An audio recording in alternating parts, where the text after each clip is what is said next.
السلام علیکم ورحمۃ اللہ وبرکاتہ۔ الحمد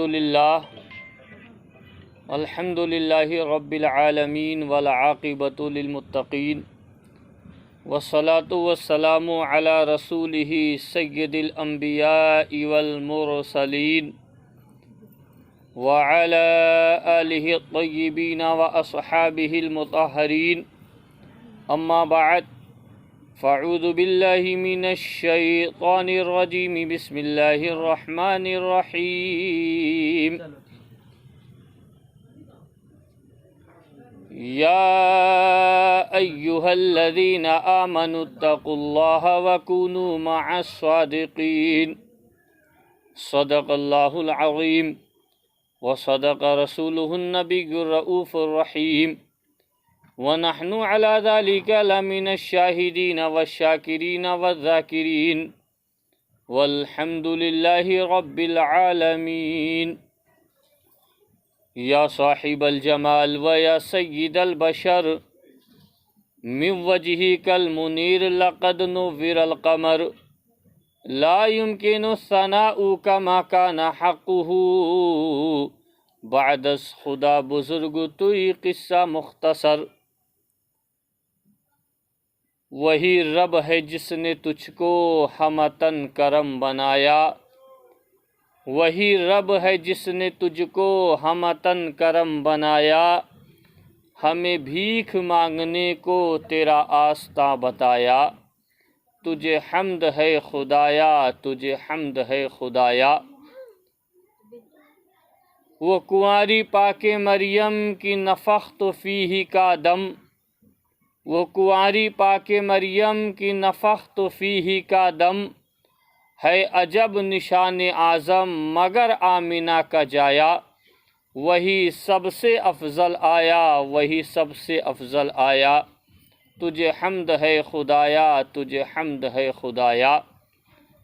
یہی بولے سدرہ والے چمنے جہاں کے تھالے، سبھی میں نے چھان ڈالے تیرے پائے کا نہ پایا، تجھے یک نے یک بنایا، تجھے حمد ہے خدایا، تجھے یک نے یک بنایا، تجھے حمد ہے خدایا۔ شاہ است حسین، بادشاہ است حسین، دین است حسین، دین کی پناہ است حسین، سرداد نداد دست در دست یزید، حقا کے بنا لا الہ است حسین۔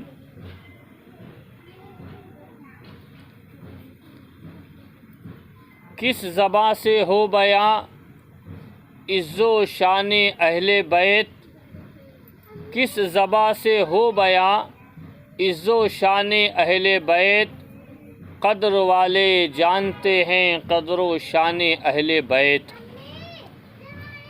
اور ان کی پاکی کا خدائے پاک کرتا ہے بیاں، ان کی پاکی کا خدائے پاک کرتا ہے بیاں، آیے تطہیر سے ظاہر ہے شان اہل بیت، آیے تطہیر سے ظاہر ہے شان اہل بیت۔ اور بے اجازت جن کے گھر جبریل بھی آتے نہیں، بے اجازت جن کے گھر جبریل بھی آتے نہیں، قدر والے جانتے ہیں قدر و شان اہل بیت۔ اور بے ادب گستاخ فرقوں کو سنا دے اے حسن، بے ادب گستاخ فرقوں کو سنا دے اے حسن، یوں کہا کرتے ہیں سنی داستان اہل بیت، یوں کہا کرتے ہیں سنی داستان اہل بیت، مدح گوئے مصطفیٰ ہے مدح خوان اہل بیت۔ برادران اسلام، آئیے کچھ عرض و معروف کرنے سے پیشتر سننے اور سنانے سے پہلے ایک مرتبہ عقیدت و محبت کے ساتھ لو لگا کر گنبد خضرا کی جانب ہم سب کے آقا و مولا اللہ کے حبیب دونوں عالم کے مالک و مختار شہنشاہ ذی وقار نائب پروردگار گلشن ہستی کے اولین فصل بہار نبیوں کے سردار اپنے ہاتھوں سے ہم گناہگاروں کو بھیک دینے والے مصطفیٰ گنبد خضرا میں آرام فرمانے والے مصطفیٰ اندھیری قبر میں کام آنے والے مصطفیٰ جہاں پر سارے رشتے سارے ناطے ٹوٹ جائیں اس مصیبت کے عالم میں کام آنے والے مصطفیٰ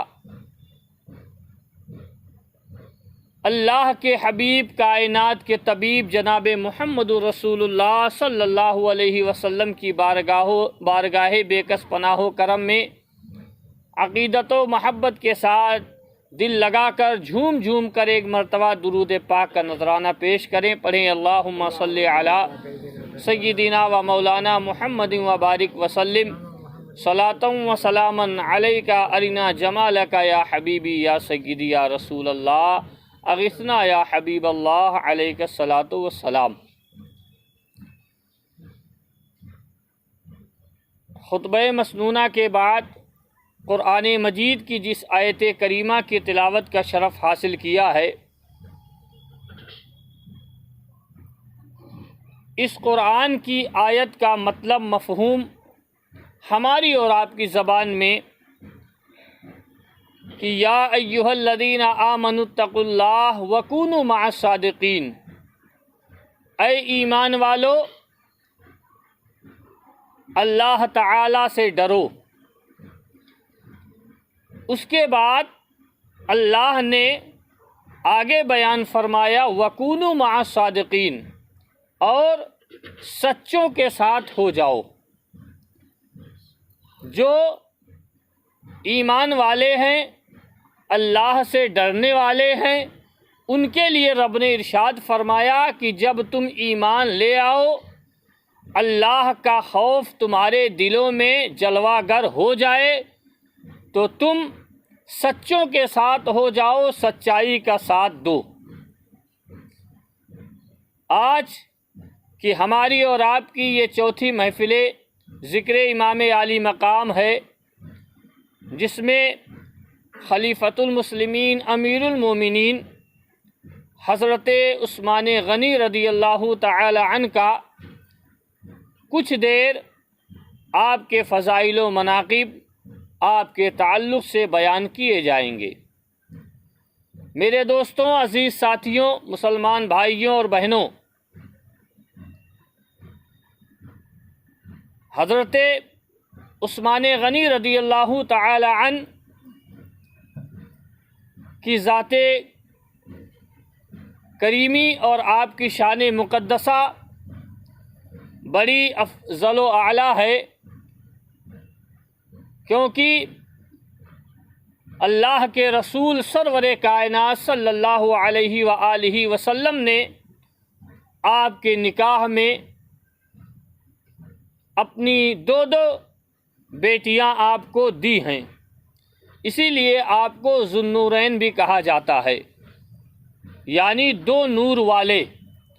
میرے آقا کے جتنے بھی گھر والے ہیں وہ سب نور والے ہیں، چاہے بیٹی ہو، چاہے بیٹے ہوں، چاہے بھائی ہو یا اور کوئی ہو. رسول اللہ کے خاندان کے جتنے بھی نور والے ہیں، جتنے بھی گھر والے ہیں، وہ سارے کے سارے نور والے ہیں. اللہ تعالیٰ نے اپنے رسول کے صدقے میں ان تمام لوگوں کو نورانیت والا بنایا ہے. اعلیٰ حضرت عظیم البرکت اپنے نعت کے شعر میں بیان کرتے ہیں، یا رسول اللہ کہ تیری نسل پاک میں ہے بچہ بچہ نور کا، اور تو ہے عین نور، تیرا سب گھرانہ نور کا. تو میرے رسول کے جتنے گھر والے ہیں وہ سارے کے سارے نور والے ہیں. کچھ لوگوں نے حضور کی نورانیت کا انکار کیا اور طرح طرح کے سوال قائم کیے کہ جو شخص بشر ہوگا وہ نور نہیں ہوگا۔ جس کے اندر بشریت پائی جائے گی، جو لباس بشری میں دنیا میں آیا ہے، وہ نور نہیں ہو سکتا۔ لیکن مسلمانوں، ہمارا ایمان اور عقیدہ اس بات پر بھی ہے کہ اللہ نے اپنے رسول کو لباس بشر میں بھیجا، انسانی لباس میں بھیجا، تو میرے حضور بشر بھی ہیں، اور اللہ نے اپنے رسول کو نور سے پیدا فرمایا تو حضور نور بھی ہیں۔ دونوں چیزیں میرے حضور کے اندر پائی جاتی ہیں۔ تبھی تو میرے رسول نے ارشاد فرمایا کہ اللہ تعالیٰ نے کائنات کے وجود سے پہلے، دنیا کی ہر چیز سے پہلے، رب نے اپنے نور سے مجھے پیدا فرمایا۔ میرے آقا فرماتے اول ما خلق اللہ نوری، کہ میرے رب نے سب سے پہلے جو تخلیق فرمائی، جس چیز کو پیدا فرمایا، وہ اپنے نور سے مجھے پیدا فرمایا۔ اور میرے حضور دوسری جگہ پر ارشاد فرماتے ہیں کہ میں اس وقت بھی موجود تھا جب حضرت آدم علی نبینا علیہ الصلاۃ والسلام زمین اور آسمان کے درمیان تھے، روح اور جسم کے درمیان تھے، تب بھی میں موجود تھا۔ تو پتہ چلا کہ حضور سب سے پہلے اللہ نے اپنے محبوب کو نور سے پیدا فرمایا، تو حضور نور بھی ہیں اور بشر بھی ہیں۔ ہمارا اس بات پر ایمان اور عقیدہ ہے اور ہوگا۔ تو ان کے جتنے گھر والے ہیں میرے رسول کے، وہ سب نور والے ہیں، ان کی نورانیت میں ہم شک نہیں کر سکتے۔ تو میرے رسول نے حضرت عثمان غنی کو اپنی 2 بیٹیاں عطا کی ہیں ان کی نکاح میں، اس لیے انہیں ذوالنورین کہا جاتا ہے۔ اور حضرت عثمان غنی رضی اللہ تعالی عنہ کی شان مقدسہ بڑی فضیلت اور بڑی افضل و اعلیٰ ہے۔ مسلمانوں، میرے حضور سرور کائنات صلی اللہ علیہ وسلم نے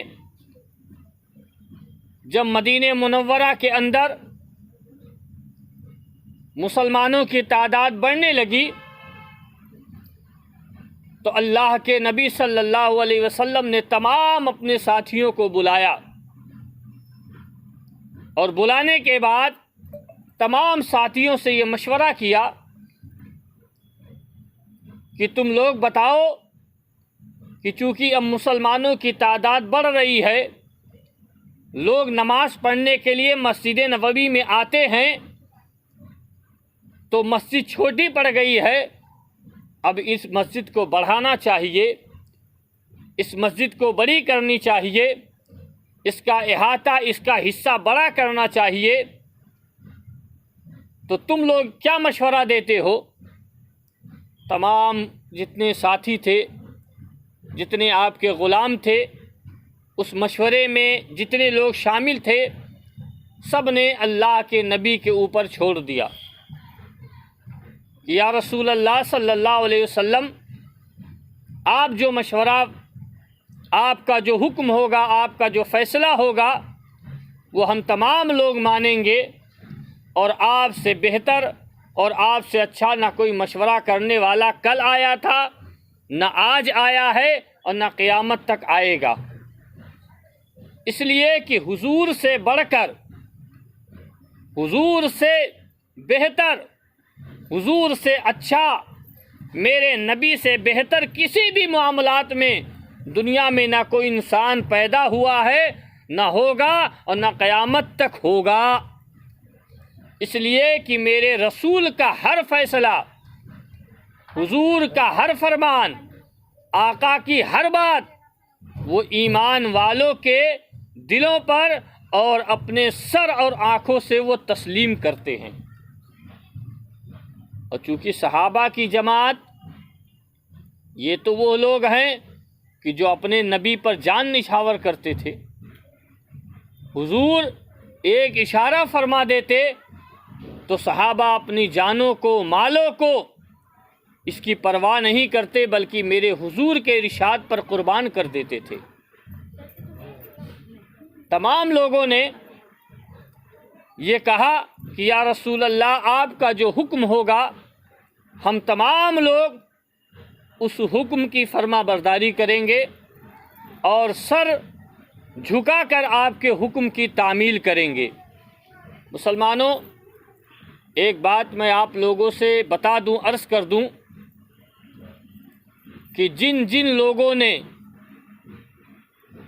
ایمان کی حالت میں نبی کو دیکھا اور ایمان کی حالت پر ان کی موت ہو گئی، یعنی وہ حالت ایمان دنیا میں زندہ رہے اور اسی ایمان کی حالت میں وہ دنیا سے چلے گئے، انتقال کر گئے، انہیں ہماری جماعت، ہمارے یہاں اسلام میں انہیں صحابی رسول کہا جاتا ہے۔ اور جو صحابی رسول ہیں وہ سارے کے سارے صحابی رسول جنتی ہیں، اس میں کوئی شک و شبہ نہیں ہے کہ وہ جنت میں نہیں جائیں گے، کیونکہ اللہ تعالی نے اپنے رسول سے اور قرآن کریم میں یہ وعدہ فرما دیا ہے کہ یہ رسول جن جن لوگوں نے تمہارے ہاتھ پر بیعت کی ہے، تمہارے ہاتھ پر جن لوگوں نے اپنے ہاتھ کو دیا ہے، میں ان کی خطائیں معاف کر دوں گا، انہیں جنت عطا کروں گا۔ تو تمام صحابی رسول جو ایمان کی حالت پہ جنہوں نے نبی کا چہرہ دیکھا اور ایمان کی حالت پہ مر گئے، دنیا سے چلے گئے، انتقال کر گئے، وہ سب کے سب جنتی ہیں، ان کے جنتی ہونے میں کوئی شک و شبہ نہیں ہے۔ لیکن میرے حضور صلی اللہ علیہ وسلم نے اس کے باوجود بھی 10 ایسے صحابی رسول ہیں جن کو دنیا میں رہ کر جنت کی بشارت عطا فرمائی ہے۔ میرے حضور نے ارشاد فرمایا کہ ابو بکر تو بھی جنتی ہے، عمر تو بھی جنتی ہے، عثمان تو بھی جنتی ہے، علی تو بھی جنتی ہے، زبیر تو بھی جنتی ہے، طلحہ تو بھی جنتی ہے، عبد الرحمن ابن عوف تو بھی جنتی ہے۔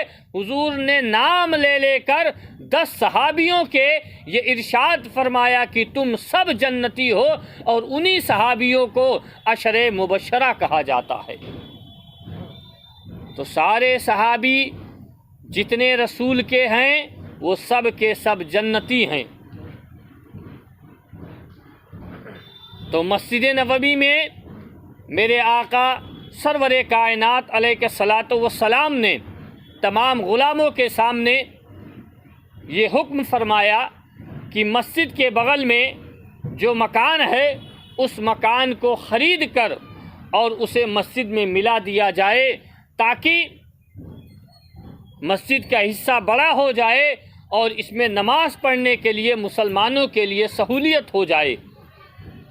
میرے حضور نے جب یہ اعلان مسجد نبوی میں فرمایا تو ساتھ میں آقا نے ارشاد فرمایا کہ جو اس گھر کو خرید کر اللہ کے گھر کے لیے یعنی مسجد کے لیے دے گا، میں محمد ابن عبداللہ جس کی جان اس رب کے قبضے قدرت میں ہے، میں اس بات کی ضمانت دیتا ہوں کہ جو اس کو خرید کر مسجد میں ملائے گا وہ کل میدان حشر میں بھی اور جنت میں وہ جنتی ہوگا اور میرے ساتھ رہے گا۔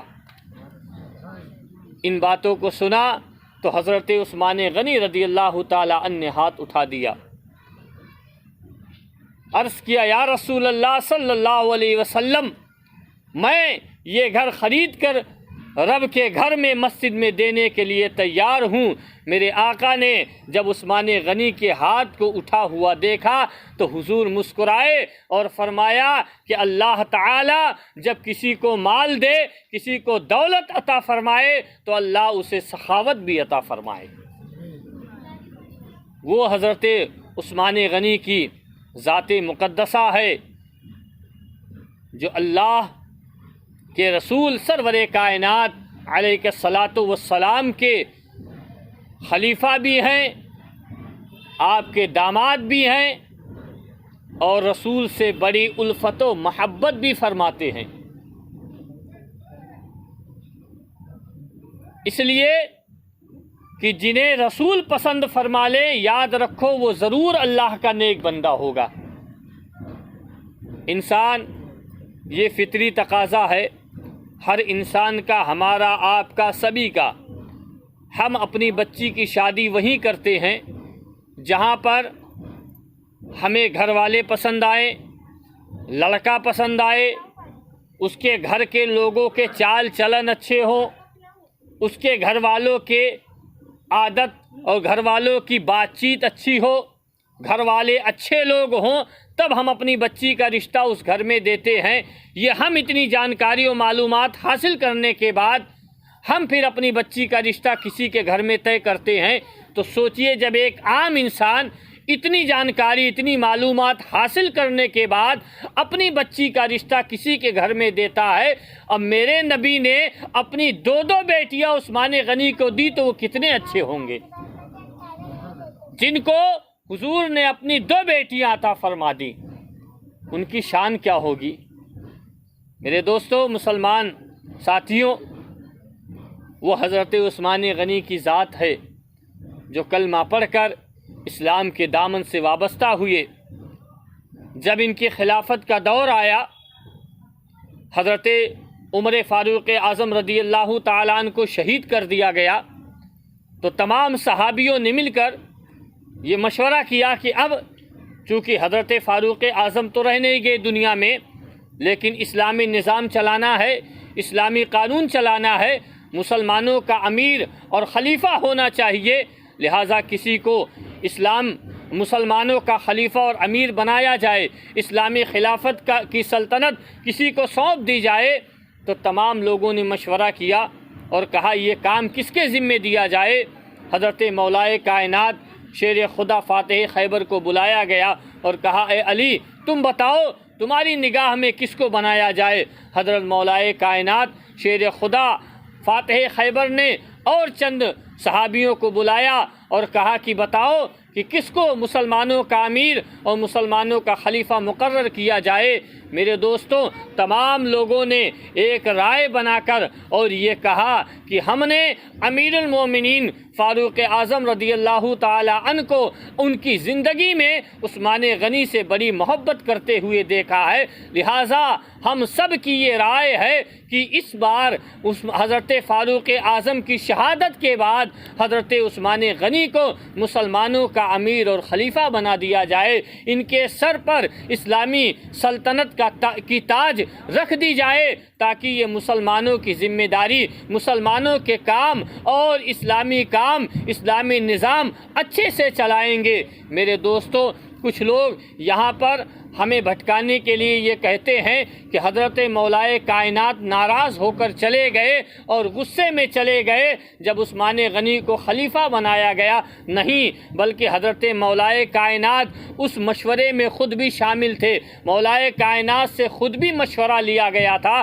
ایسا ہو ہی نہیں سکتا کہ کوئی صحابی، کوئی اللہ کے رسول کا غلام مولائے کائنات کو ناراض کر دے، کیونکہ سب جانتے ہیں کہ میرے آقا علی سے کتنی محبت فرماتے ہیں، اتنی محبت فرماتے ہیں کہ میرے رسول نے ارشاد فرمایا کہ ایک مقام پر جب تمام صحابی مکہ سے کوچ کر کے مدینہ چلے گئے، جب میرے رسول نے مکہ سے ہجرت کر کے مدینہ حضور چلے گئے، تو دھیرے دھیرے مکہ کے جتنے صحابی تھے، جتنے چاہنے والے تھے، وہ سب ہجرت کر کے اور مدینہ چلے گئے۔ اب چونکہ مدینے میں رہنے کے لیے جگہ چاہیے، کھانے اور پینے کا انتظام چاہیے، تمام چیزیں چاہیے۔ اب چونکہ یہ لوگ پردیسی ہیں، ہجرت کر کے مکہ سے مدینہ گئے ہیں، تو مدینے والوں نے دیکھا کہ مکے سے لوگ زیادہ آ رہے ہیں، مکے سے لوگ آتے ہی جا رہے ہیں، تو مدینے کے لوگوں نے آپس میں یہ بات کی کہ کیوں نہ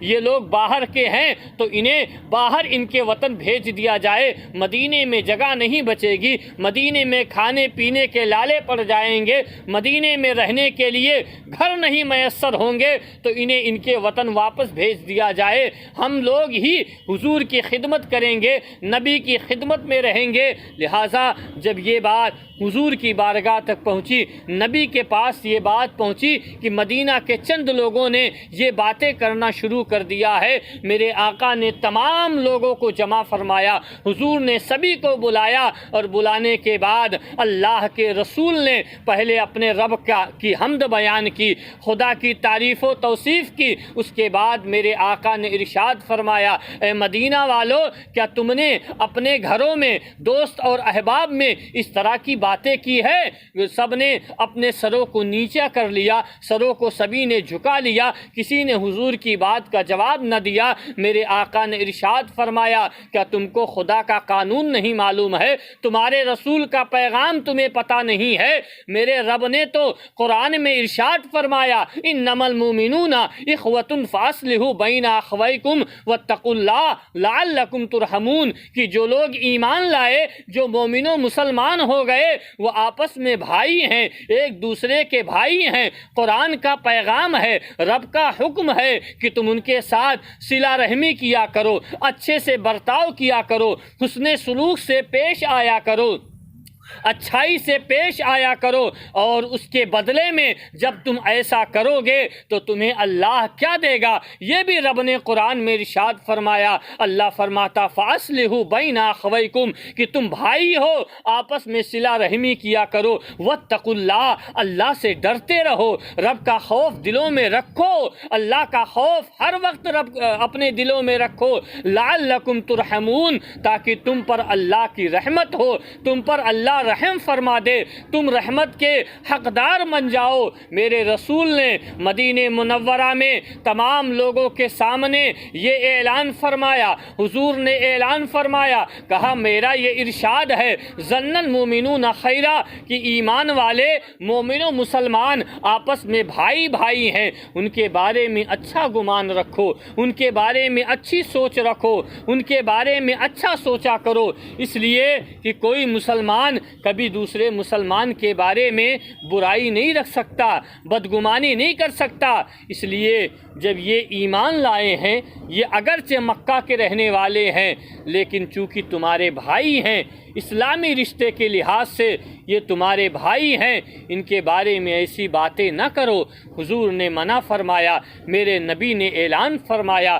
مسلمانوں، حضور سرور کائنات صلی اللہ علیہ وسلم نے ایک مدینے والے صحابی کا ہاتھ پکڑا، ایک مدینے والے مسلمان کا ہاتھ پکڑا، اور ایک مکے کے مسلمان کا ہاتھ پکڑا، دونوں کے ہاتھ میں، ایک کا ہاتھ دوسرے کے ہاتھ میں دے کر فرمایا، آج کے بعد یہ تمہارا بھائی ہے، تم ایسے ہی اس کے ساتھ سلوک کرنا جیسے تم اپنے بھائی کے ساتھ کرتے ہو۔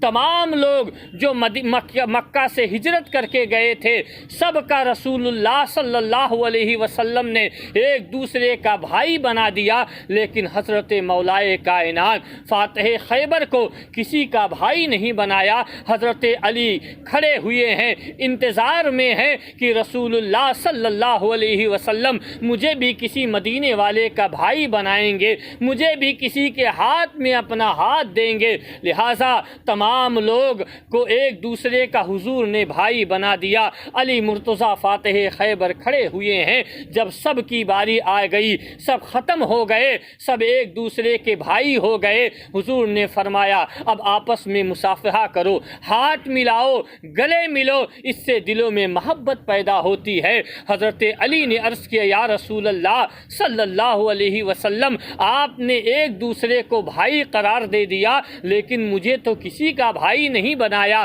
میرے آقا نے مدینے میں اعلان فرمایا، اے علی تجھے بنانے کی ضرورت نہیں ہے، تو تو خود رسول اللہ کا بھائی ہے، تجھے اللہ نے میرا بھائی بنایا ہے، اور اللہ نے تجھے میرا داماد بھی بنایا ہے۔ مسلمانوں، وہ حضرت مولائے کائنات علی گل مرتضیٰ فاتح خیبر کی ذات مقدسہ ہے، انہیں کون ناراض کر سکتا ہے؟ یہ ممکن نہیں ہے کہ داماد پیمبر فاتح خیبر کو کوئی ناراض کر دے۔ یہ ہمارے سامنے ایسی باتیں بیان کی جاتی ہیں جس سے ہمارے بزرگوں کی عقیدت و محبت ہمارے دلوں سے نکل جائے۔ لہٰذا یہ بیان کرنا اور ساری چیزوں کا مدار، ساری باتوں کا لب و لباب اور ساری باتوں کا نچوڑ صرف ایک ہے کہ جن کے دلوں میں ایمان ہے وہی لوگ اللہ کی شفاعت کے اور رسول کی شفاعت کے حقدار ہوں گے۔ بے ایمان جس کے قلب میں، جس کے دل میں ایمان نہیں ہے، وہ چاہے کتنا بھی عمل کر لے، اس کا کوئی بھی عمل اللہ کے دربار میں قابل قبول نہیں ہے، کیونکہ اللہ نے قرآن مجید میں جن جن مقامات پر، جن جن جگہوں پر رب نے عمل کرنے کا بندوں کو حکم دیا کہ اے میرے بندو تم نماز پڑھا کرو، روزہ رکھا کرو، حج اور زکوٰۃ ادا کیا کرو، اچھے کام کیا کرو، اعمال صالحہ کیا کرو، اعمال حسنہ کیا کرو، ان تمام جگہوں پر رب نے ایک پابندی لگا دی ہے، ایک قید لگا دی ہے کہ ان سارے کاموں کو کرنے سے پہلے تم ایمان لے آؤ، پہلے مومن و مسلمان ہو جاؤ، اس کے بعد یہ سارے کام کیا کرو۔ بات آ گئی تو عرض کر دوں ایمان کیا ہے۔ ہم سب کہانیوں میں، قصوں میں، اپنی بات چیت میں یہ سنتے ہیں کہ ایمان، لیکن ایمان ہے کیا چیز؟ ایمان کہتے کسے ہیں؟ اور ایمان کے لیے قرآن و حدیث میں اللہ و رسول کے یہاں سے اتنا زور دیا کیوں گیا ہے کہ اسلام کے سارے ارکان سے پہلے، اسلام کے 5 ارکان ہیں: توحید، نماز، روزہ، حج اور زکوٰۃ۔ یہ اسلام کے 5 ایسے مضبوط ارکان ہیں جس کو مسلمان کے لیے ماننا فرض ہے، ان کی فرضیت کا ماننا فرض ہے۔ ان میں جو سب سے پہلا ارکان ہے نماز سے پہلے توحید، جسے کہا جاتا ہے ایمان۔ توحید عربی کا جملہ ہے، اس کا ہندی میں مطلب ترجمہ ایمان۔ یہ ایمان ہے کیا چیز؟ ایمان کہتے کسے ہیں جس کے بارے میں ہم کہتے ہیں کہانیوں میں، کتابوں میں، لوگوں سے سنتے ہیں، ہم آپسی بات چیت میں یہ کہتے ہیں کہ اس کا ایمان بہت مضبوط ہے، لیکن ایمان کہتے کسے ہیں؟ ایمان اس چیز کا نام ہے کہ جو اللہ کی وحدانیت کا اقرار کرے، وہ یہ مانے کہ اللہ ایک ہے اور پوری دنیا میں اگر کوئی عبادت کے لائق ہے تو وہ صرف پاک پروردگار ہے، اس کے علاوہ کوئی عبادت کے لائق نہیں ہے۔ کسی کے سامنے مسلمان کا سر نہیں جھک سکتا۔ اور اللہ نے اپنے رسول کو، اللہ نے اپنے نبی کو دنیا میں بھیجا تو رسول و نبی بنا کر دنیا میں پیدا فرمایا۔ اور اعلیٰ حضرت عظیم البرکت فاضل بریلوی نے تو کمال کر دیا۔ حضور اعلیٰ حضرت لکھتے ہیں کہ ثابت ہوا کہ جملہ فرائض فروع ہے، ارے اصل الاصول بندگی اس تاجور کی ہے، اور بے ان کے واسطہ کہ خدا کچھ عطا کرے، حاشا غلط یہ ہوس بے بصر کی ہے۔ اعلیٰ حضرت عظیم البرکت فاضل بریلوی علیہ رحمت الرضوان کہتے ہیں کہ یہ ممکن ہی نہیں ہے، یہ ہو ہی نہیں سکتا کہ بنا رسول کی محبت اور بنا رسول کے الفت کے کسی مسلمان کا ایمان و عقیدہ کامل و مکمل ہو جائے۔ اللہ کے رسول سرور کائنات صلی اللہ علیہ وسلم نے ارشاد فرمایا: لا یؤمن احدکم حتی اکون احب الیہ من والدہ وولدہ والناس اجمعین، کہ تم میں کامل و مومن مسلمان وہ ہے، تم میں پکا ایمان والا مسلمان وہ ہے جو اپنے باپ سے، اپنے بیٹوں سے، اپنی بیویوں سے، اپنے مال اور اولاد سے، الغرض کی دنیا کی ہر شے سے زیادہ اگر وہ مجھ سے محبت کرتا ہے تبھی وہ کامل ایمان والا ہے، ورنہ وہ کامل ایمان والا نہیں ہو سکتا۔ اور اعلیٰ حضرت نے تو اپنے فتاوے میں کمال کیا، کتاب میں لکھا حضور اعلیٰ حضرت فاضل بریلوی سے پوچھا گیا کہ بتائیے کہ ایمان کسے کہتے ہیں اور ایمان کیا ہے؟ آپ نے فرمایا کہ ایمان کی پہلی سیڑھی، ایمان کا پہلا زینہ، ایمان کا پہلا حصہ جو شروع ہوتا ہے وہ یہ ہے کہ جس کے دل میں اللہ کے رسول کی الفت و محبت بھری ہو، سمجھ لو وہ ایمان والا ہے، اور جس کے دلوں میں رسول کی محبت الفت نہ ہو وہ چاہے جتنے دعوے کرے وہ ایمان والا نہیں ہو سکتا۔ تو ایمان جو ہم کہتے ہیں وہ ایمان یہ ہے کہ ہم اللہ کی وحدانیت کا اقرار کریں، اس کے سامنے اپنے سر کو جھکانے کو روا جانے اور کسی کے سامنے سر جھکانے کو روا نہ سمجھے، رسول کو رسول مانے، اور ضروریات دین کا جو دین کی ضروریات ہیں ان باتوں کو تسلیم کرنے کا نام ایمان ہے۔ لیکن ایمان یہ تو ہمارے لیے ہے۔ اب ذرا صحابیوں کے دور کا منظر ملاحظہ کریں کہ ان کے دور میں ایمان کیا ہے، انہوں نے ایمان کی کیا تعریف ہمارے سامنے پیش کی ہے۔ ہم نے تو کتابوں میں پڑھا، قرآن و حدیث میں پڑھا، بزرگوں سے سنا، لیکن انہوں نے ایمان کی باتیں اور ایمان کا مطلب اور ایمان کی تعبیر انہوں نے اپنی زندگی میں کیسے دیا، وہ نقشہ ہم ملاحظہ کریں۔ میرے دوستو، ایک صحابی رسول ہیں جن کو کسی بات پر میرے آقا صلی اللہ علیہ وسلم نے اپنی محفل سے نکال دیا اور پورے مدینہ کے اپنے ساتھیوں کو حکم دیا کہ آج کے بعد اس آدمی سے کوئی بات نہیں کرے گا، کوئی کلام نہیں کرے گا، کوئی سلام نہیں کرے گا، ان سے ملنا جلنا اٹھنا بیٹھنا ساری چیزیں بند کر دو، ساری چیزیں ترک کر دو۔ ان سے کچھ ایسی غلطی، کچھ ایسی خطا ہو گئی تھی جس کی وجہ سے میرے حضور نے اپنے تمام غلاموں کو یہ حکم دیا کہ ان سے سارے معاملات ترک کر دو۔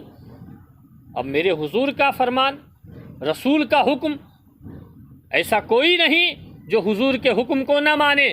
سب نے ان سے ملنا جلنا بند کر دیا۔ وہ آتے، ان سے کوئی ملتا نہیں، لوگ چہرے کو پھیر لیتے، ایک دوسرے راستے بدل دیتے۔ ان سے سب لوگوں نے، مدینہ کے تمام لوگوں نے سارے معاملات ترک کر دیے، بند کر دیے۔ وہ بڑے پریشان ہو گئے، ان کے دلوں میں بہت ملال آیا، وہ بہت پریشان ہو گئے، انہیں بڑا وہ غمزدہ رہنے لگے، بہت غمگین رہنے لگے کہ سب لوگوں نے مجھ سے اٹھنا بیٹھنا بات چیت کرنا سب بند کر دیا ہے۔ جب یہ ایک یہودی بادشاہ نے نصرانی بادشاہ نے اس چیز کو سنا کہ محمد رسول اللہ صلی اللہ علیہ وسلم نے اپنے ایک ساتھی کو اپنی محفل سے نکال دیا ہے، اپنی مجلس سے نکال دیا ہے، اپنے یہاں آنے سے منع کر دیا ہے، اور ان کے جتنے چاہنے والے ہیں، جتنے ماننے والے ہیں، ان کے جتنے غلام ہیں، ان سب کو منع کر دیا ہے کہ کوئی بھی ان سے بات چیت نہیں کرے گا، سلام و کلام نہیں کرے گا۔ اس نصرانی نے، بادشاہ نے سوچا کہ موقع اچھا ہے، لاؤ اسے بلایا جائے۔ نصرانی بادشاہ نے اپنے چند وزیروں اور چند سپاہیوں کے ساتھ ان صحابی کے گھر اپنے کچھ تحفے بھیجے اور ساتھیوں کو بھیجا۔ بھیجنے کے بعد نصرانی بادشاہ کے ساتھی وزیر اور سپاہی آتے ہیں، ساتھ میں کچھ تحفے بھی لے کر آئے۔ ان کے گھر کا دروازہ کھٹکھٹایا گیا، ان کے گھر کا دروازہ کھٹکھٹایا تو یہ باہر نکلتے ہیں۔ انہوں نے پوچھا تم کون ہو؟ ان لوگوں نے جواب دیا کہ مجھے فلاں شہر کے بادشاہ نے بھیجا ہے اور آپ کے لیے تحفے بھیجے ہیں، آپ یہ تحفہ قبول کر لیجئے۔ آپ نے وہ تحفہ لے لیا اور کہا کیا کام ہے؟ ان وزیروں نے، بادشاہ کے بھیجے ہوئے ان سپاہیوں نے کہا کہ تمہیں فلاں دن فلاں تاریخ کو میرے بادشاہ نے اپنے دربار میں بلایا ہے، میرے بادشاہ نے آپ کو دربار میں بلایا ہے۔ آپ نے فرمایا ٹھیک ٹھیک ہے میں آ جاؤں گا۔ وہ وزیر یہ پیغام دے کر چلے گئے۔ میرے دوستو، جو وقت طے تھا، جو مہینہ اور تاریخ طے تھی، یہ نصرانی بادشاہ نے آپ کو بلایا تھا، اس وقت پر آپ اس کے دربار میں پہنچتے ہیں۔ کیا دیکھا کہ دربار سجا ہوا ہے، چاروں طرف لائٹوں کا انتظام ہے، چاروں طرف خوشبو ہی خوشبو ہے۔ اس محل میں، بادشاہ کے محل میں روشنی جگمگا رہی ہے۔ وہ کرسی پر بیٹھا ہوا ہے، اس کے بغل میں ایک شاہی کرسی اور لگی ہوئی ہے جو انہی کے لیے لگائی گئی تھی۔ میرے دوستو، جب آپ دربار میں پہنچے تو تمام جتنے درباری تھے سب کے سب کھڑے ہو گئے۔ بادشاہ بھی کرسی سے اٹھ کر کھڑا ہو گیا۔ آپ جاتے ہیں، کرسی پر بیٹھ جاتے ہیں۔ آپ نے فرمایا مجھے کیوں بلایا گیا ہے؟ تم نے مجھے کیوں بلایا ہے؟ نصرانی بادشاہ نے کہا کہ میں نے سنا ہے کہ آپ کے پیغمبر نے، جس نبی کا تم کلمہ پڑھتے ہو، جس نبی کے پیچھے تم زندگی بھر چلتے رہے، جس نبی کے نام پر تم جینے اور مرنے کا تیار ہو جاتے ہو، میں نے سنا ہے کہ تمہارے اس نبی نے تمہیں محفل سے نکال دیا ہے، اپنی مجلس سے باہر کر دیا ہے، اپنے معاشرے، سماج اور سوسائٹی سے تمہیں نکال دیا ہے، اور اپنے تمام ساتھیوں کو یہ حکم دیا ہے کہ ان سے سارے معاملات ترک کر دیے جائیں، ان سے ملنا جلنا، کھانا پینا، سلام و کلام، اٹھنا بیٹھنا سب بند کر دیا جائے۔ میں نے یہ سنا تو مجھے بڑی تکلیف ہوئی، اسی لیے میں نے آپ کو اپنے دربار میں بلایا ہے۔ وہ صحابی کہتے ہیں نہیں نہیں، تم نے اس لیے نہیں بلایا ہے، تمہارے بلانے کا مقصد بیان کرو، تم نے مجھے کیوں بلایا ہے؟ مسلمانوں، آخر میں وہ نصرانی ہے، بادشاہ ہے، وہ کہتا ہے تم ایسا کرو، میرے ساتھ آ جاؤ، تم اپنا مذہب چھوڑ دو اور تم بھی نصرانی مذہب سے تعلق رکھ لو، تم بھی نصرانی بن جاؤ۔ میرے پاس جتنا مال ہے میں آدھا تمہیں دے دوں گا، میرے پاس جتنی دولت ہے میں آدھی تمہیں دے دوں گا، میرے پاس جو بھی مال و اسباب ہے، میری بادشاہت جہاں جہاں تک ہے، میں ان میں سے 2 حصے کر دوں گا، ایک حصے آپ کو دے دوں گا، ایک حصے میں رکھ لوں گا، لیکن میری بات یہ ہے کہ تم میرے ساتھ آ جاؤ۔ جب انہوں نے یہ سنا تو کرسی سے غصے میں کھڑے ہو گئے، جلال میں آ گئے اور فرمایا خدا کی قسم مجھے زندگی بھر اس طرح جینا منظور ہے، اس لیے کہ میرے نبی نے نکالا ہے اور میرے نبی رحمت للعالمین ہے۔ جس دن حضور کی نگاہ رحمت اٹھے گی اس دن میں مالا مال ہو جاؤں گا، لیکن میں یہ دنیا کا مال و دولت لے کر یہ مجھ سے ہو نہیں سکتا کہ میں محمد کی غلامی چھوڑ دوں۔ میں سب کچھ چھوڑ سکتا ہوں لیکن اپنے نبی کی غلامی نہیں چھوڑ سکتا۔ یہ ایمان کا ایک حصہ ہے، یہ ایمان کی ایک علامت ہے جو صحابیوں نے اپنی زندگی میں کر کے ہمیں سبق دیا ہے۔ ایک صحابی ہیں جو حضور کی بارگاہ میں صبح و شام بیٹھتے تھے، ہر مجلس میں، ہر نماز میں رسول کے پیچھے مسجد نبوی میں نماز پڑھتے۔ انہوں نے حضور کے پیچھے نماز پڑھنا بند کر دیا، حضور کے پیچھے نماز پڑھنا چھوڑ دیا۔ 1 دن ہو گیا، 2 دن ہو گیا، 3 دن ہو گیا۔ اب جتنے ساتھی تھے وہ سوچنے لگے کہ کیا کوئی طبیعت خراب ہو گئی، بیمار ہو گئے، کوئی پریشانی آ گئی۔ حضرت شوبان رضی اللہ تعالیٰ عنہ، کیا ہوا کہ اچانک نماز پڑھنا بند کر دیا؟ صحابیوں نے حضور کی بارگاہ میں یہ بات پہنچائی، یا رسول اللہ صلی اللہ علیہ وسلم، کہ ایک صحابی آپ کے تھے جو آپ کے پیچھے 5 وقت نماز پڑھتے اور آپ کی محفل میں شریک رہتے، آپ کی باتیں سنتے اور اپنے دلوں کو جگمگاتے، اپنے دلوں کو روشن کرتے، لیکن یا رسول اللہ اچانک انہوں نے آپ کے پیچھے نماز پڑھنا بھی بند کر دیا اور آپ کی محفل میں آنا بھی بند کر دیا۔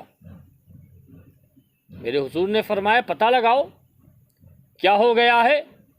2 صحابی کو حضور نے ان کے گھر بھیجا اور وہ رسول کا پیغام لے کر ان کے پاس گئے اور انہوں نے حضرت صوبان کے گھر جا کر یہ کہا کہ اے صوبان، تمہیں اللہ کے نبی صلی اللہ علیہ وسلم نے بلایا ہے مسجد نبوی شریف میں۔ انہوں نے کہا چلو میں آتا ہوں۔ وہ صحابی پیغام رسول دے کر واپس مسجد میں آ گئے۔ تھوڑی دیر کے بعد یہ صحابی حضور کی بارگاہ میں پہنچے، نبی کے پاس گئے اور انہوں نے بھی سلام پیش کیا۔ میرے آقا نے جواب دیا۔ حضور سرور کائنات صلی اللہ علیہ وسلم نے ارشاد فرمایا، اے میرے غلام یہ بتاؤ کہ تم نے نماز پڑھنا، میرے پیچھے محفلوں میں آنا، اللہ و رسول کی بات کو سننا کیوں بند کر دیا؟ کیا کوئی پریشانی ہے؟ کوئی بیمار ہے؟ کوئی مصیبت آئی ہے؟ کیا تمہیں کسی چیز نے پریشان کیا ہے؟ تو مجھے بتاؤ، میں تمہاری پریشانی دور کروں گا۔ اس لیے کہ اللہ نے میرے نبی کو مشکل کشا بھی بنایا ہے، وہ اپنے امتیوں کی، اپنے غلاموں کی مشکل کشائی بھی فرماتے ہیں۔ میرے حضور نے فرمایا، تمہیں کس چیز نے روکا جو تم محفل میں آنے سے رکے رہے؟ جب حضور نے یہ باتیں کی تو اس غلام اور صحابی کی آنکھوں سے آنسو نکل آئے اور وہ رونے لگے۔ میرے حضور نے فرمایا، کہو بات کیا ہے، کیوں روتے ہو؟ مجھے تو اللہ نے اس لیے پیدا فرمایا کہ میں روتے ہوئے کو ہنسا دوں۔ اعلیٰ حضرت تبھی تو اپنے سلام میں کہتے ہیں کہ جس کو دیکھا تو روتے ہوئے ہنس دیے، اس تبسم کی عادت پہ لاکھوں سلام۔ میرے حضور نے فرمایا، میں رونے والوں کو ہنسانے آیا ہوں، جن کی زندگی اجیرن تھی، جن کو دنیا میں جینے کا حق نہیں تھا، مالدار دولت مند لوگوں نے جن کی زندگی کو جہنم بنا دیا تھا، جن کی زندگی کو دشوار کر دیا تھا، وہ جینے کے لیے دنیا میں جی تو رہے تھے لیکن اپنے رب سے اپنی موت کے لیے دعائیں مانگتے تھے۔ اس کو ختم کرنے کے لیے، اس جاہلیت کو، اس برائی کے خاتمے کے لیے اللہ نے مجھے پیدا فرمایا ہے۔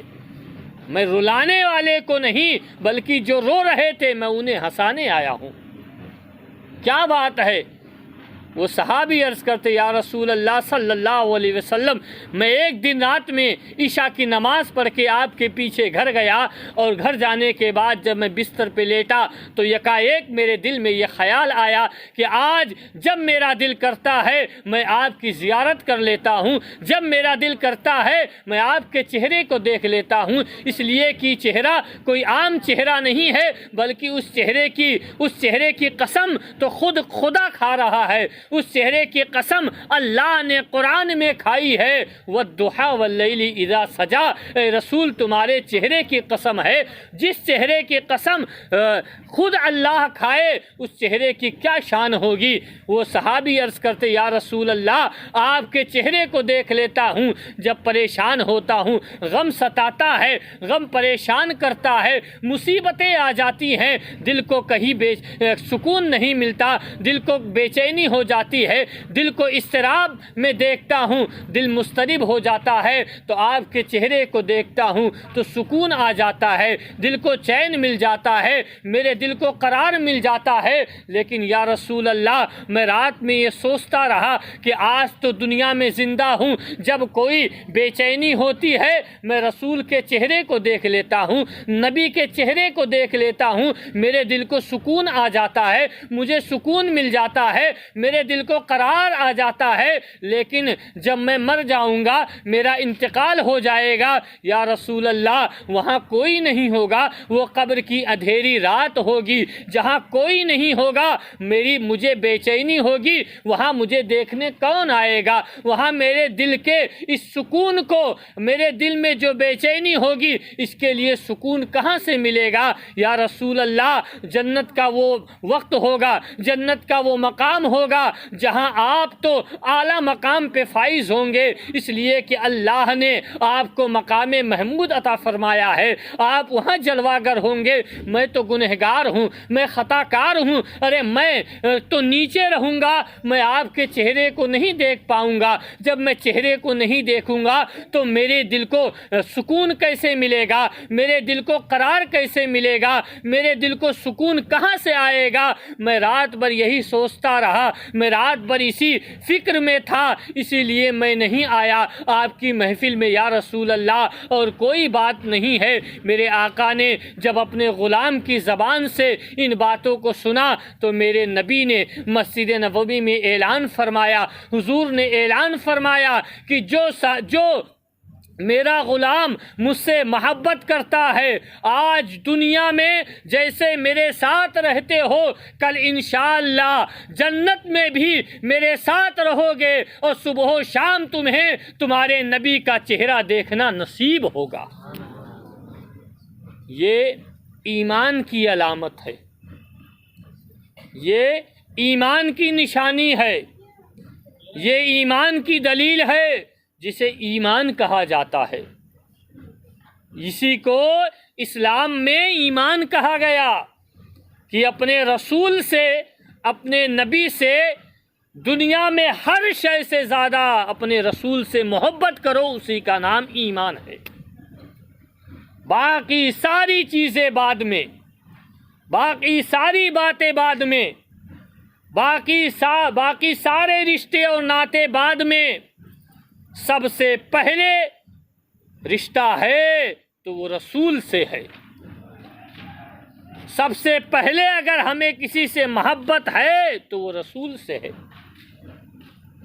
ورنہ اگر یہ چیز ہمارے اندر نہیں ہے، ہمارے دلوں میں نہیں ہے، تو چاہے جتنا اچھا کام کر لیں ہمیں اس کا کوئی فائدہ نہیں ملے گا۔ اس لیے کہ عمل چاہے کچھ بھی کریں، روزہ، نماز، حج و زکوٰۃ، قرآن، یا جو بھی نیک کام کرے، ان تمام کاموں کی قبولیت کا دار و مدار ایمان پر مبنی ہے۔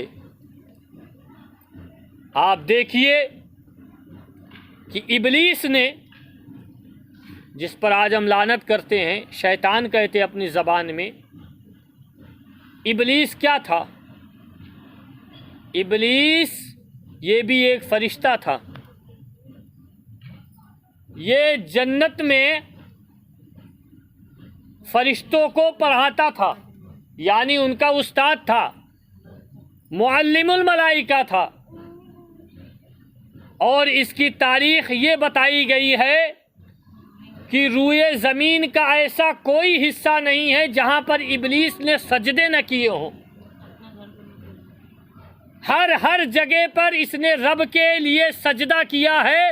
روئے زمین کا ایسا کوئی حصہ باقی نہیں ہے جہاں ابلیس نے ماتھا نہ رکھا ہو، رب کے لیے سجدے نہ کیے ہو، خدا کے لیے۔ لیکن ایک بات انکار کر گیا، ایک بات خدا کی نہیں مانا اور اس سے منکر ہو گیا، اللہ نے سارے سجدے اس کے بیکار کر دیے، اور قیامت تک کے لیے جنت سے نکال کر اس کے گلے میں لعنت کا طوق ڈال دیا، اور قیامت تک کے لیے یہ اعلان فرما دیا کہ جا، اب تو میری بارگاہ سے مردود ہو گیا ہے۔ میرے بندے، میرے ماننے والے، میری عبادت کرنے والے تجھ پر لعن و طعن کریں گے، اور تجھ پر توبہ استغفار کریں گے، اور تجھ سے پناہ مانگیں گے۔ تو عمل کی ساری قبولیت کا مدار وہ ایمان پر ہے، اور ایمان حضور سے محبت کا نام ہے۔ نبی سے الفت کرنے ہی کا نام ایمان ہے۔ میں ایک بات عرض کر دوں، ایک حدیث مقدسہ ہے، گاؤں کے ایک صحابی لکڑی کاٹنے کا کام کرتے تھے، غریب صحابی تھے، لکڑی کاٹتے پھر اسے بیچتے، اسی طرح اپنے گھر کا گزارا کرتے۔ ایک دن دور کے رہنے والے، مدینہ سے دور ان کا گھر تھا، دیہات میں گھر تھا۔ ایک دن حضور کی بارگاہ میں پہنچے، نبی کے پاس آئے، مسجد نبوی شریف میں آئے، حضور کی انجمن لگی ہوئی ہے، رسول کی محفل لگی ہوئی ہے، تمام لوگ بیٹھے ہوئے ہیں، تمام لوگ جمع ہیں، میرے رسول تمام لوگوں کو تبلیغ کی باتیں بتا رہے ہیں، اسلام کی باتیں بتا رہے ہیں۔ یہ بھی گاؤں کے رہنے والے ہیں، غریب آدمی ہیں، آ کے پیچھے بیٹھ جاتے ہیں۔ جب حضور صلی اللہ علیہ وسلم کی محفل ختم ہو گئی، تمام لوگ اپنے اپنے گھروں کو چلے گئے۔ کچھ لوگ وہاں پر پر رہ جاتے ہیں۔ کچھ لوگوں نے اپنے سوال پوچھے، حضور سے مسائل پوچھے، اللہ کے نبی نے ان کے سوال کا جواب عطا فرمایا۔ یہ بھی پیچھے بیٹھے ہوئے تھے، یہ بھی آگے آتے ہیں، نبی کی بارگاہ میں سلام پیش کرتے ہیں، آقا کی بارگاہ میں سلام کرتے ہیں۔ میرے رسول نے سلام کا جواب عطا فرمایا، عرض کرتے یا رسول اللہ صلی اللہ علیہ وسلم میں گاؤں کا رہنے والا ہوں، غریب صحابی ہوں، آپ کا غریب غلام ہوں، میں لکڑی کاٹ کر اپنے گھر کے گزارے کرتا ہوں، لیکن میرے ذہن میں ایک بات آئی ہے، یا رسول اللہ اگر آپ اجازت دیں تو میں آپ سے پوچھ لوں۔ میرے آقا نے ارشاد فرمایا کیا پوچھنا چاہتے ہو، بولو کیا بات کرنا چاہتے ہو۔ ان صحابی نے کہا یا رسول اللہ مجھے کوئی ایسا عمل بتا دیجئے، مجھے کوئی ایسا کام بتا دیجئے کہ وہ کام میں کروں تو اللہ تعالی میری مغفرت فرما دے، اللہ مجھے بخش دے، اللہ مجھے اپنی بارگاہ میں میری مغفرت فرما دے، مجھے ایسا کوئی عمل بتا دیں، مجھے ایسا کوئی کام بتا دیں۔ یا رسول اللہ میں کیا کروں؟ میرے آقا نے فرمایا کہ تم کیا کام کرتے ہو؟ نماز پڑھتے ہو؟ عرض کیا یا رسول اللہ نماز پڑھتا ہوں، رمضان کے روزے ملتے ہیں تو رمضان کے روزے بھی رکھتا ہوں، حج کا لیے پیدل بھی اگر اللہ مجھے طاقت میسر کرے گا تو وہ بھی کروں گا۔ میرے آقا نے ارشاد فرمایا اور کیا کرتے ہو؟ انہوں نے عرض کیا یا رسول اللہ جو نیک کام ہوتا ہے وہ بھی کرتا ہوں۔ انہوں نے صحابی نے عرض کیا یا رسول اللہ مجھے بتا دیجئے کہ میری شفاعت کب ہوگی، میں اللہ کے حضور کیسے بخشا جاؤں گا، میری مغفرت کیسے ہوگی؟ انہوں نے میرے آقا نے فرمایا تمہارے کام بتاتے جاؤ میں سن رہا ہوں۔ وہ عرض کرتے یا رسول اللہ میری مغفرت ہوگی یا نہیں ہوگی؟ آپ کو رب نے تو علم غیب عطا فرمایا ہے، رب نے آپ کو غیب کی باتیں آپ کو بتائی ہیں، آپ کے سامنے کچھ بھی پوشیدہ نہیں ہے۔ ہم گھر کے اندر کریں آپ اسے بھی جانتے ہیں، میدان میں کریں حضور آپ اسے بھی جانتے ہیں، ہم تنہائی میں کریں رسول آپ اسے بھی جانتے ہیں، ہم جلوت و خلوت میں کریں یا رسول اللہ آپ اسے بھی جانتے ہیں۔ آپ بتا دیجئے کہ میری مغفرت اللہ کرے گا یا نہیں کرے گا، میری بخشش ہوگی یا نہیں ہوگی، مجھے بتا دیجئے۔ اللہ کے نبی نے ارشاد فرمایا تم کام کیا کرتے ہو؟ انہوں نے سارے کام گنا دیے، نماز پڑھتا ہوں، روزہ رکھتا ہوں، حج و زکوٰۃ حج کرتا ہوں، زکوٰۃ کے لائق نہیں ہوں، غریب آدمی ہوں، مجھ پر زکوٰۃ فرض نہیں ہے، مگر یا رسول اللہ صلی اللہ علیہ وسلم میں اتنا ضرور کہتا ہوں کہ میں دنیا میں اگر اللہ کے بعد سب سے زیادہ اگر میں کسی سے محبت کرتا ہوں تو یا رسول اللہ وہ میں آپ سے کرتا ہوں۔ میرے نبی نے جب اتنا سنا تو حضور مسکرائے، میرے نبی نے ارشاد فرمایا کہ اگر تو دنیا میں سب سے زیادہ مجھ سے محبت کرتا ہے تو اسی محبت کے سبب اللہ تعالی تیری مغفرت بھی فرما دے گا، تجھے بخش بھی دے گا۔ تو یہ حضور سے محبت کرنے کا نتیجہ اللہ اس بندے کی مغفرت فرمائے گا۔ تو ایمان اس چیز کو کہتے ہیں کہ جو اللہ کے رسول سے سچی اور پکی الفت و محبت کی جائے اسی کا نام ایمان ہے۔ حضرت عثمان غنی رضی اللہ تعالیٰ عنہ کی بات چل رہی تھی، یہ وہ عثمان غنی ہیں جن کو اللہ کے رسول سرور کائنات علیہ الصلاۃ والسلام نے اپنے دربار میں بلا کر اور تمام اپنے ساتھیوں کے سامنے میرے حضور نے یہ اعلان فرمایا کہ میں عثمان کے جنتی ہونے کی ضمانت دیتا ہوں۔ سبحان اللہ، یہ وہ جنتی صحابی ہیں اور ان کو ایک شرف ملا ہے۔ یہ ہم آج جو قرآن پڑھتے ہیں، جو کتاب الہی ہے، جو قرآن مجید آج ہمارے گھروں میں ہے، یہ قرآن ایک ساتھ نہیں اترا، کبھی آیت کبھی سورت، جیسی جیسی ضرورت ہوئی اللہ تعالیٰ نے ویسے ویسے قرآن کریم کو نازل فرمایا۔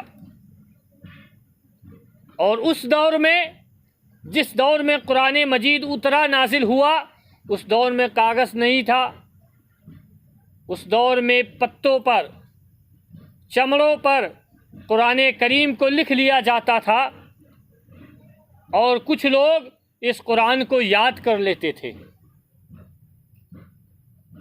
اور یہ قرآن ہی کا معجزہ ہے، یہ قرآن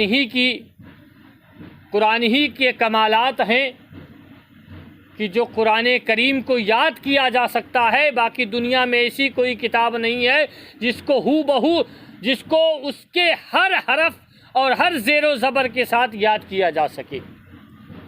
اور قرآن ہی دنیا میں وہ واحد کتاب ہے جو سب سے زیادہ پڑھی جاتی ہے۔ تو یہ قرآن وقتاً فوقتاً جیسی ضرورت ہوئی اللہ تعالیٰ نے نازل فرمایا اپنے رسول کے اوپر، لیکن چونکہ اس دور میں کاغذ نہیں تھے تو قرآن کو پتوں پر، چمڑوں پر لکھ دیا جاتا، اور کچھ صحابی رسول قرآن مجید کی آیتوں کو، قرآن مجید کی سورتوں کو یاد کر لیتے۔ لیکن جب یہ قرآن مجید 30 پارے قرآن مجید مکمل نازل ہو گیا تو اب اس قرآن مجید کو ایک کتابی شکل دینا تھا، اس قرآن مجید کو ایک کتابی شکل بنانا تھا تاکہ لوگوں کو پڑھنے میں آسانی ہو، تاکہ لوگوں کو پڑھنے میں دشواری نہ ہو۔ قرآن مجید کو ایک مصحف کی شکل میں بنایا جائے، تو یہ شرف بھی اللہ تعالیٰ نے حضرت عثمان غنی کی قسمت میں لکھا ہے۔ حضرت عثمان غنی نے ان تمام خطوط کو، ان تمام چیزوں کو جن پر قرآن کریم لکھا ہوا تھا، چاہے وہ شاخیں، چاہے وہ پتے ہوں، چاہے وہ چمڑے ہوں، یا جن جن لوگوں کو زبانی قرآن یاد تھا، ان تمام چیزوں کو جمع فرما کے اور حضرت عثمان غنی رضی اللہ تعالی عنہ نے ایک کتابی شکل دیا اور قرآن کریم کو تیار کیا، قرآن کریم کو ایک کتابی شکل میں تیار فرمایا، اور فرمایا یہی وہ قرآن مجید ہے، یہی وہ کلام الہی ہے جو اللہ نے اپنے نبی پر نازل فرمایا تھا، جو الحمد سے لے کے وہ ناس تک ہے۔ یہی مکمل قرآن ہمارے نگاہوں کے سامنے جو آج موجود ہے، یہ حضرت عثمان غنی کی محنت کا صلہ ہے۔ اللہ نے ان کے مقدر میں یہ چیز، اللہ نے ان کے مقدر میں یہ دیا ہے کہ آپ ہی کو اللہ نے جامع القرآن بنایا ہے۔ حضرت عثمان غنی نے ہی قرآن مجید کو جمع فرمایا، اس لیے آپ کو جامع القرآن کہا جاتا ہے، قرآن کو جمع کرنے والے۔ کچھ لوگ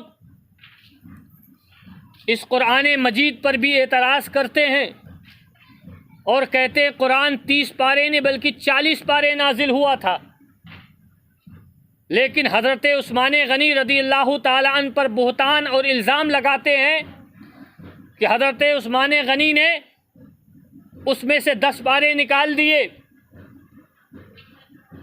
اور کچھ جماعت والے اس کو بیاض عثمانی کہتے ہیں، یعنی کہتے ہیں یہ قرآن نہیں ہے، یہ حضرت عثمان غنی کی ڈائری ہے، معاذ اللہ رب العالمین۔ یہ قرآن کریم کے تعلق سے اس طرح کی باتیں لکھی بھی ہیں اور اس طرح کی باتیں کرتے بھی ہیں۔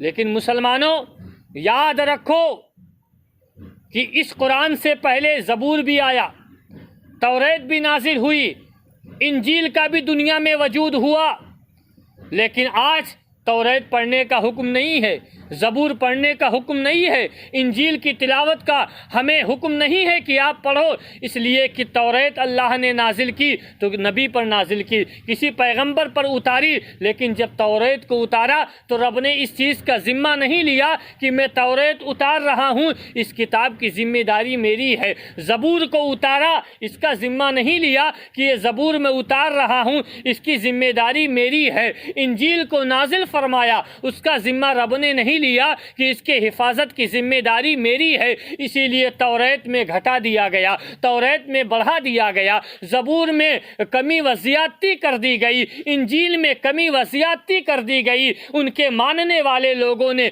زبور میں اپنے حساب سے اس میں باتیں لکھ دی، انجیل میں اپنے حساب سے باتیں لکھ دی، زبور میں اپنے حساب سے باتیں لکھ دی، لیکن جب قرآن کی باری آئی، قرآن کو اتارنے کی باری آئی، قرآن کو نازل کرنے کی بات آئی، اپنے رسول پر قرآن کو رب نے اتارنے کا فیصلہ کیا، رب نے بھیجنے کا حکم دیا، تو توریت و زبور انجیل کی طرح اس کو بنا کسی حفاظت کے نہیں چھوڑا، بلکہ قرآن میں اللہ نے اعلان فرما دیا، کیونکہ رب سب کچھ جانتا ہے کہ آگے چل کر کچھ ایسے لوگ بھی پیدا ہوں گے، دنیا میں آئیں گے جو قرآن کو کتاب الہی ماننے سے انکار کر دیں گے، قرآن کو کتاب الہی ماننے سے انکار کر دیں گے، اور یہ کہیں گے یہ رب کا کلام نہیں ہے، یہ خدا کا کلام نہیں ہے۔ تو اللہ نے اس کی ذمہ داری پہلے قرآن میں لے لی۔ قرآن میں اللہ نے ارشاد فرمایا، اِنَّا نَحْنُ نَزَّلْنَا الذِّكْرَ وَإِنَّا لَهُ لَحَافِظُونَ،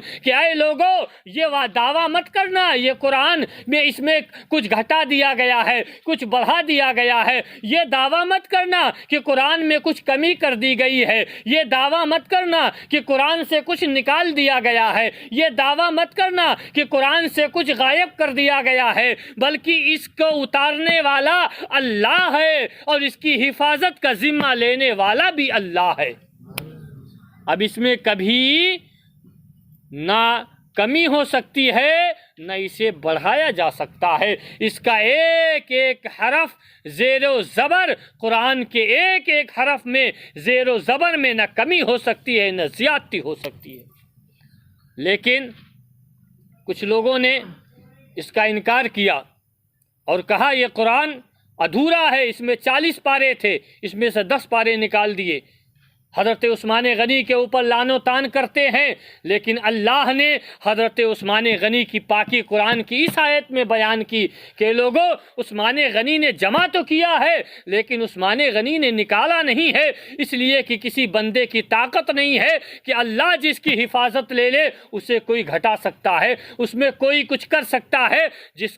جس کا محافظ و نگہبان اللہ ہو، پوری دنیا مل جائے تو اس کا کچھ نہیں بگاڑ سکتی، اس لیے کہ رب کے حکم کے آگے کسی کی نہیں چلتی ہے، رب کی مرضی کے آگے کسی کی نہیں چلتی ہے۔ اللہ جو چاہتا ہے، اللہ جو چاہے گا وہ کرے گا، اس کی مرضی میں کسی بندے کی اتنی طاقت نہیں ہے کہ وہ دخل دے سکے۔ تو یہ بے جا الزام لگانا کہ اس میں سے پارے نکالے گئے، یہ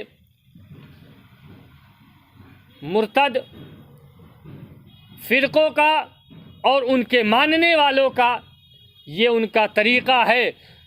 لیکن قرآن جیسے اترا تھا 1444 سال پہلے میرے نبی پر مکۃ المکرمہ اور مدینہ طیبہ میں، آج بھی ویسے ہے اور قیامت تک ویسے رہے گا، اس میں کوئی رد و بدل نہیں کر سکتا۔ ہم سبھی نے سنا تھا کچھ مہینے پہلے ایک شخص آیا تھا جس نے کچھ آیتیں نکالنے کے لیے ادھر سے ادھر کیا، لیکن اللہ تعالیٰ کی، میرے رب کی ایسی مرضی، خدا کی ایسی قدرت کہ جو قرآن کی آیتیں نکالنے آیا تھا رب نے اسے اپنے گھر سے ہی نکال دیا۔ جو قرآن کو بدلنے کی کوشش میں لگا تھا، جو قرآن کو تبدیل کرنا چاہتا تھا، قرآن کی آیتوں کو بدلنا چاہتا تھا، رب نے اسے اپنے دین سے ہی نکال دیا اور بے دین کر دیا۔ تو قرآن میں سے ایسا کوئی پیدا نہیں ہوا، مائی کا لال ابھی کوئی پیدا نہیں ہوا جو قرآن کے ایک حرف کو بھی گھٹا یا بڑھا دے۔ جیسا اترا تھا ہو بہو ویسے ہی قرآن میں موجود ہے اور قیامت تک ویسے ہی رہے گا۔ میرے دوستوں، تو حضرت عثمان غنی رضی اللہ تعالیٰ عنہ کی ذات بڑی ذات ہے۔ اللہ تعالیٰ نے آپ کو بڑی شان کا مالک بنایا ہے، اور میرے حضور سرور کائنات علیہ الصلاۃ والسلام نے آپ کو بڑی مبارکباد، اور حضور آپ سے بے پناہ محبت فرماتے تھے، اس لیے کہ جن جن مقامات پر، جن جن وقتوں پر اسلام کو، دین کو جب بھی مال کی ضرورت ہوئی ہے، دولت کی ضرورت پڑی ہے، اسلام کے چاہنے والوں کے لیے، مسلمانوں کے لیے، اسلام کی فلاح و بہبودی کے لیے، اسلام کی کامیابی اور کامرانی کے لیے، دین کی حفاظت کے لیے، اللہ اور اس کے رسول کے دین کے لیے، پرچم اسلام کے لیے جب بھی ضرورت پڑی ہے مال و دولت کی، اور اللہ کے رسول نے جب بھی اپنے ساتھیوں کو آواز دی ہے، تو حضرت عثمان غنی ان میں سے سب سے پہلے ہاتھ اٹھانے والے ہوتے، اور آپ سے جو ہو سکتا تھا، حضور کی زبان سے جو نکلتا تھا، حضرت عثمان غنی بارگاہ رسالت مآب میں وہ لے جا کر پیش فرما دیتے۔ یہ حضرت عثمان غنی کی بڑی جو ہے ان رسول اللہ سے محبت کی جیتی اور جاگتی مثال ہے۔ میرے دوستو، وہ حضرت عثمان غنی رضی اللہ تعالی عنہ ہیں جو تیسرے خلیفہ مسلمانوں کے ہوئے اور قیامت تک رہیں گے۔ خلفائے راشدین میں آپ کا تیسرا نمبر ہے۔ آپ کو صحابیوں کی جماعت نے چن کر مسلمانوں کا امیر اور خلیفہ بنایا، امیر المومنین خلیفۃ المسلمین آپ کو بنایا گیا، اور آپ نے اس فرائض کے انجام کو بخوبی نبھایا، بخوبی آپ کے انجام کو نبھایا۔ اور اس قدر کچھ لوگ حضرت مولائے کائنات کے تعلق سے یہ کہتے ہیں کہ حضرت مولائے کائنات کو امیر بنانا تھا لیکن انہیں بنا دیا۔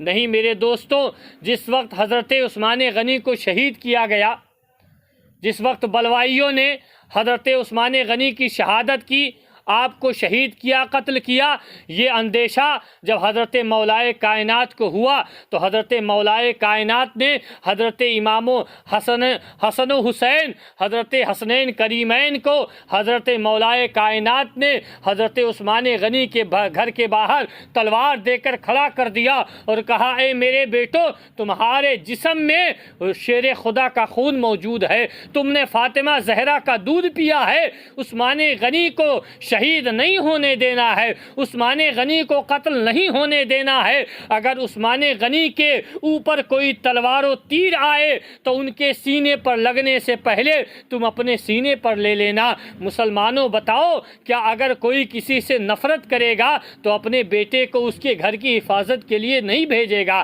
یہ انسانی تقاضا نہیں ہے۔ اگر کوئی کسی سے نفرت کرتا ہے، کوئی کسی سے دشمنی کرتا ہے، کوئی کسی سے عداوت رکھتا ہے تو اس کی حفاظت کے لیے اس کے گھر پر اپنا بیٹا نہیں بھیجے گا۔ لیکن ایسا حضرت علی نے نہیں کیا، بلکہ حضرت مولائے کائنات نے اپنے دونوں بیٹوں کو حضرت عثمان غنی کے گھر بھیجا، اور یہ تلقین کر کے، یہ آگاہ کر کے بھیجا کہ حضرت عثمان غنی کی مکمل حفاظت کرنا، ان کی جان نہ جانے پائے۔ لیکن مرضی مولا کچھ اور تھی، ان کی شہادت ہو گئی۔ تو کہنا مقصد یہ ہے کہ جو لوگ یہ دعویٰ کرتے ہیں، جو لوگ یہ کہتے ہیں کہ حضرت علی رضی اللہ تعالی عنہ حضرت عثمان غنی سے محبت نہیں کرتے، وہ غلط ہیں، یہ ان کا دعویٰ بھی غلط ہے۔ حضرت مولائے کائنات بے پناہ حضرت عثمان غنی سے محبت کرتے تھے، اور ان کی جان کی اتنی فکر تھی کہ اپنے بچوں کی جان کی پرواہ نہیں کی، ان کے گھر کے دروازے کے باہر لگا دیا۔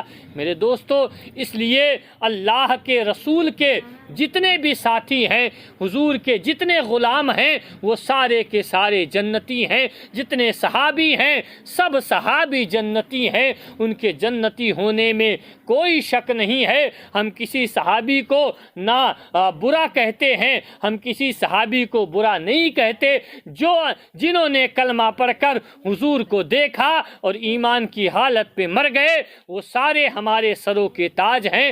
ہم سب ان کی عزت و عظمت عظمت کے قائل ہیں، ان کا ادب اور احترام کرتے ہیں اور انشاءاللہ کرتے رہیں گے۔ اللہ تعالی ہم تمام لوگ کو اس کی توفیق عطا فرمائے۔ ہم جب تک دنیا میں زندہ رہیں اللہ ہمیں ایمان پر زندگی دے اور ہم سب کا خاتمہ اللہ ایمان پر فرمائے۔ السلام علیکم ورحمۃ اللہ وبرکاتہ۔